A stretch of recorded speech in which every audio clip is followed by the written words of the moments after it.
Mesdames, Messieurs, bonjour à toutes et à tous, bienvenue au journal. Invité d'honneur de la célébration du 59e anniversaire de la proclamation de l'indépendance de la République du Niger, le président du Faso a procédé aux côtés de son hôte nigérien à la pose de la première pierre de l'agence auxiliaire de la BCEAO à Tawa. Les Jeux sont désormais faits en Afrique du Sud où Cyril Ramaphosa a été élu à la tête de l'ANC avec toutes les chances de succéder à Jacob Zuma dans 2 ans, mais sa victoire face à Nkosazana Zuma ne règle pas tous les défis qui se présentent au pays. Le président du Faso était l'invité d'honneur de la célébration du 59e anniversaire de la proclamation de l'indépendance de la République du Niger. Aux côtés de son hôte Mahmoudou Issoufou, Roch-Marc Christian Kaboré a assisté à Tawa à la parade organisée à cette occasion. Les 2 chefs d'État ont aussi procédé à la pose de la première pierre de l'agence auxiliaire de la Banque centrale des États de l'Afrique de l'Ouest, BCEAO, un geste qui a réjoui le gouverneur de la banque. Reportage de notre envoyé spécial, Draman Dadia. 2 chefs d'État, les mains dans la pâte. Le geste est symbolique. Roch-Marc Christian Kaboré et Mahamadou Issoufou donnent ainsi le ton pour la construction de l'agence auxiliaire de la Banque centrale des États de l'Afrique de l'Ouest, ici à Tawa, dans la région de Lander. Nous sommes au centre-ouest du Niger. Monsieur le Président de la République du Niger, Excellence, Monsieur le Président du Faso, votre présence à cette cérémonie, elle honore votre Banque centrale. Elle témoigne de manière éloquente de votre attachement à l'intégration sous-régionale, symbole de rapprochement des peuples dans une communauté d'action et de destin. Et nous sommes aujourd'hui heureux de contribuer modestement à cette belle ambition en édifiant à Tawa une nouvelle agence de la BCEAO. L'agence principale est à Niamey. Et pour une 3e agence auxiliaire à l'intérieur du Niger, après celle des villes de Zender et Maradi.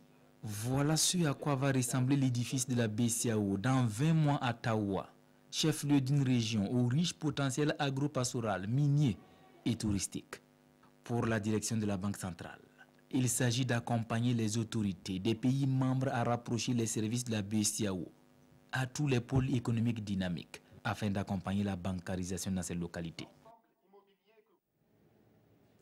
Les explications de terrain se poursuivent pour les députés du groupe parlementaire UPC-RD. Ils ont séjourné ce week-end dans la région des Cascades. À Banfora et Sendou, la délégation composée de 8 députés a animé des meetings pour revenir une nouvelle fois sur les raisons de la création du groupe. Les rencontres avec les militants de base, selon les visiteurs, avaient pour objectif de clarifier les choses et de présenter la vraie situation qui prévaut à l'UPC. Reportage Hassan Gourabou, Satuné Paris. Le feu vert est donné par les autorités coutumières. Ils peuvent donc aller à la rencontre de leurs militants. À Banfora, tout comme à Sendou, le message est le même. Expliquer aux militants à la base la situation qui prévaut aujourd'hui au sein de l'Union pour le progrès et le changement UPC.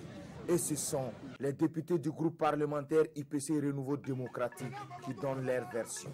Mais le message que je suis venu porter aux militants, c'est qu'ils doivent cesser de croire toutes les paroles, les mauvaises langues qui sont venues dire que nous, députés frondeurs, nous étions en train de vouloir casser l'UPC.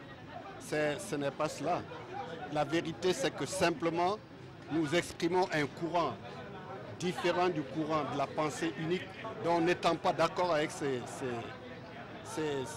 pensée unique, nous avons pensé qu'il était indispensable pour nous de créer un cadre d'expression qui nous est autorisé par la Constitution et par le règlement de l'Assemblée nationale pour pouvoir voter librement les lois comme nous pensons qu'elles sont justes pour nos populations. Divisés sur la question de l'existence de 2 groupes parlementaires du Parti d'Union à l'Assemblée nationale, des militants ne cachent pas leurs inquiétudes.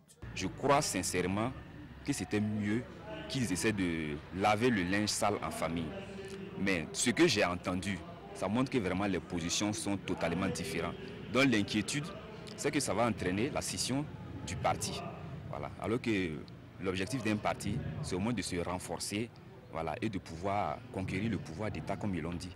Mais tel que ça se passe, nous, vraiment, ça nous inquiète. Confiant que les militants de base ont compris leur message, les députés du groupe parlementaire UPC-RD estiment défendre une cause noble au service de leur population.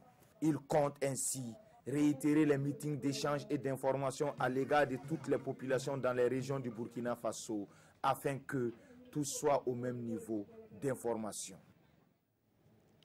Restons à l'ouest pour évoquer la tenue de la première session de l'année 2017-2018 de la chambre criminelle de la cour d'appel de Bobo-Dioulasso siégeant à Boromo. 18 accusés comparaissent depuis lundi dans 15 dossiers d'assassinat, de violences faites aux femmes ou encore de détention illégale d'armes ou de munitions. Reportage à Boromo, Lamine Karantao, Moussa Sano. Cour d'appel de Bobo-Dioulasso. La salle d'audience du tribunal de grande instance de Boromo accueille ce lundi 18 décembre la première session de l'année 2017-2018 de la chambre criminelle. Les corps constitués mais aussi les populations sont là pour assister à ces assises. Nous avons des dossiers de crimes de sang, des dossiers qui portent sur des infractions relatives aux violences faites aux femmes et aux filles, et des infractions portant donc sur la réglementation des armes et des munitions. En tout, nous avons 15 dossiers qui seront jugés. Dans ces 15 dossiers, on compte 18 accusés, dont 12 qui sont toujours en détention. Cette première session de l'année 2017-2018 de la chambre criminelle de la cour d'appel de Bobo-Dioulasso siégeant à Boromo dure 4 jours. Elle constitue la première après l'adoption de cette loi du 17 juin 2017 qui régit désormais le fonctionnement, l'organisation et la procédure applicable devant la chambre criminelle. Cette loi a apporté des innovations.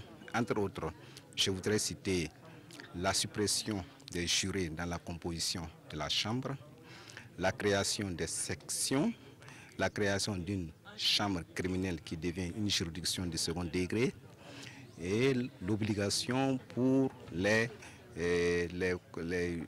conseillers de motiver leurs décisions.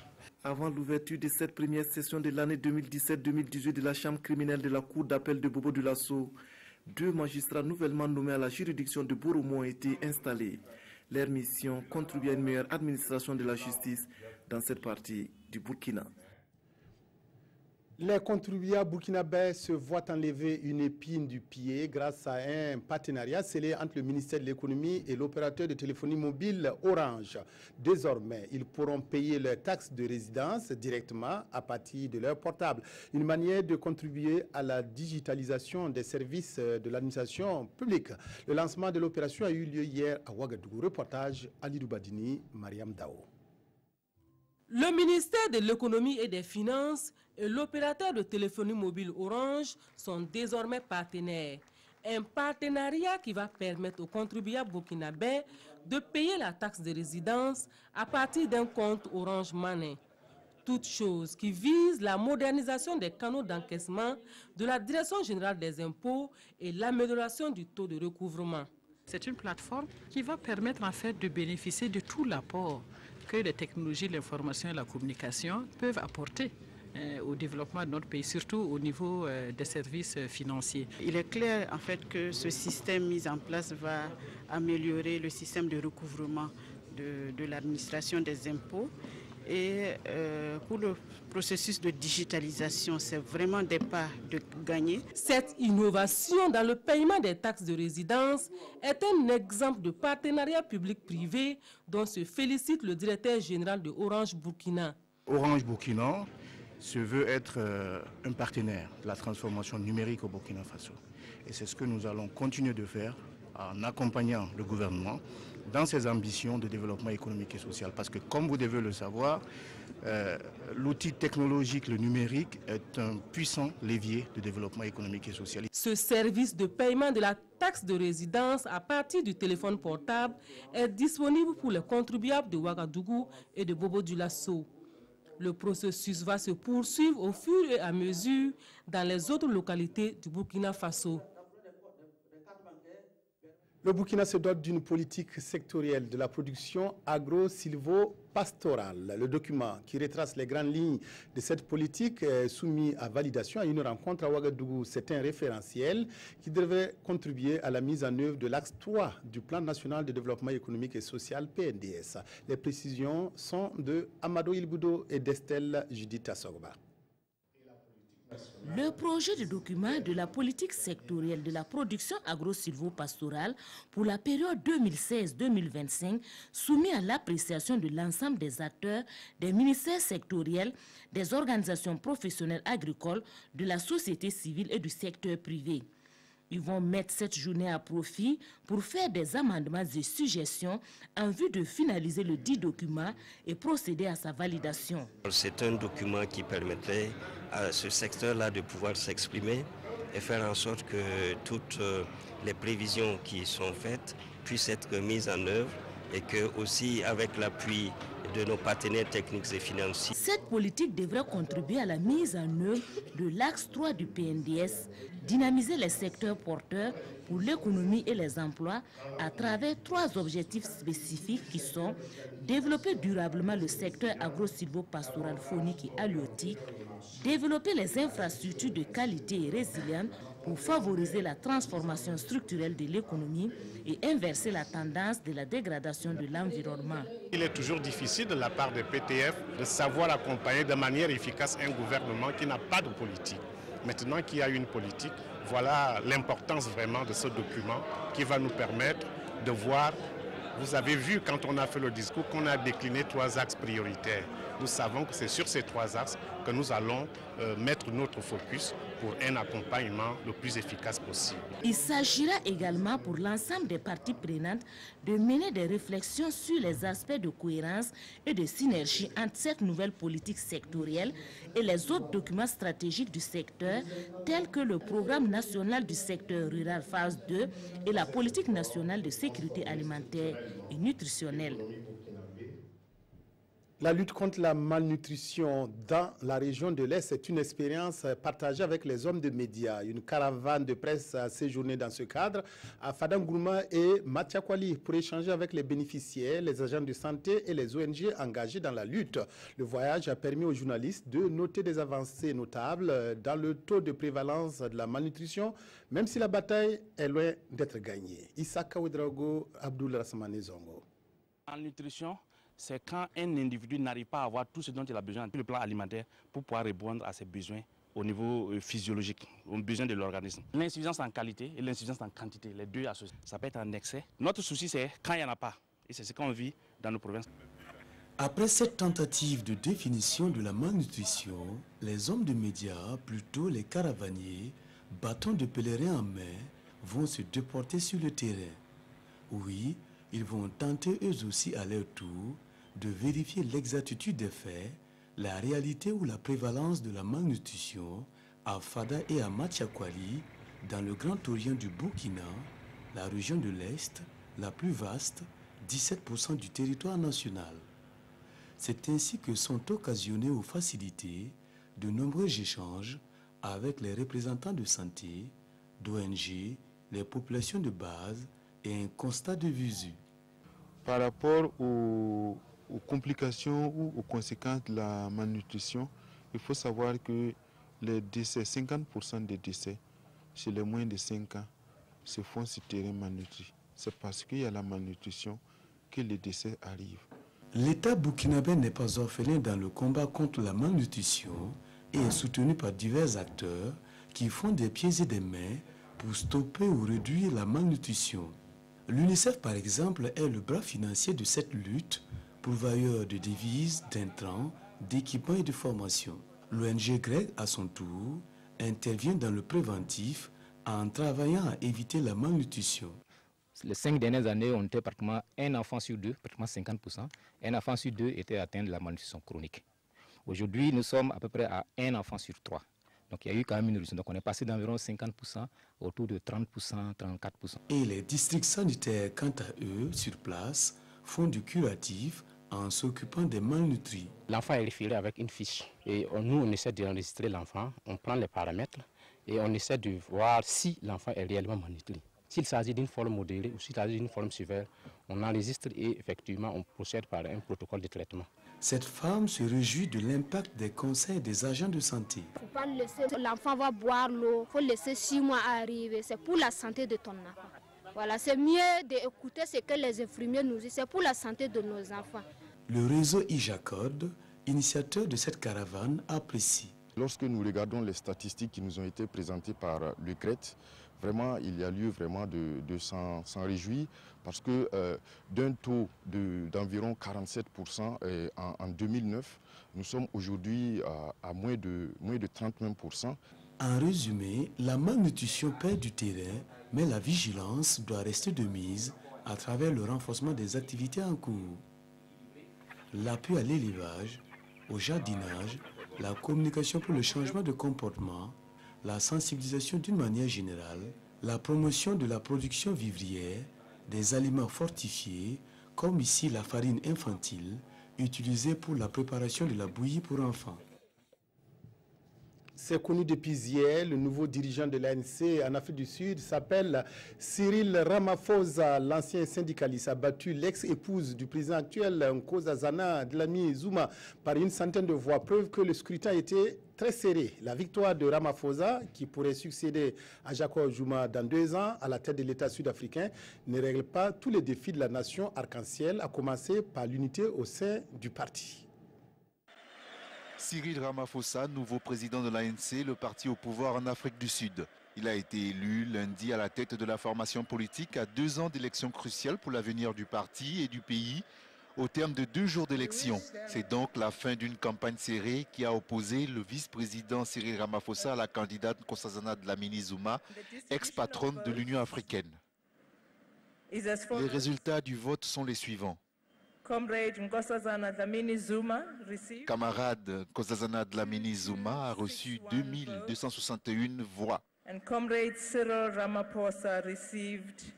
Et le camarade Cyril Ramaphosa obtient 2440 voix.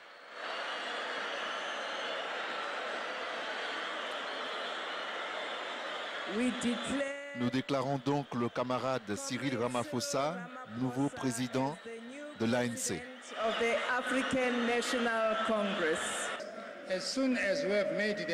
Le vice-président Cyril Ramaphosa succède au très contesté président sud-africain Jacob Zuma à la tête du Congrès national africain au pouvoir dans le pays depuis 1994.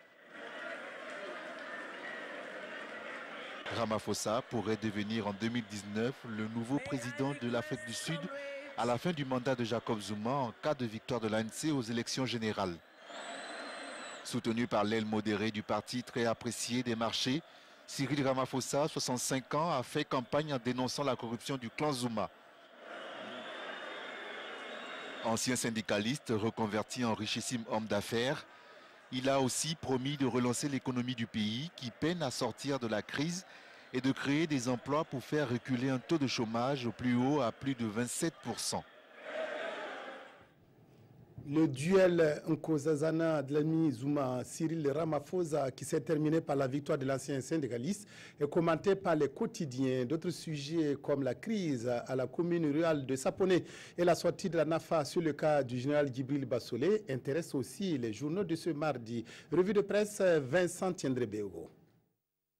Le cas Djibril Bassolé fait la une des quotidiens ce mardi. Selon le pays, son parti, la NAFA, demande à l'exécutif de s'exécuter suite à l'avis définitif du Conseil des droits de l'homme de l'ONU qui juge arbitraire la privation de liberté du général dans les conditions actuelles.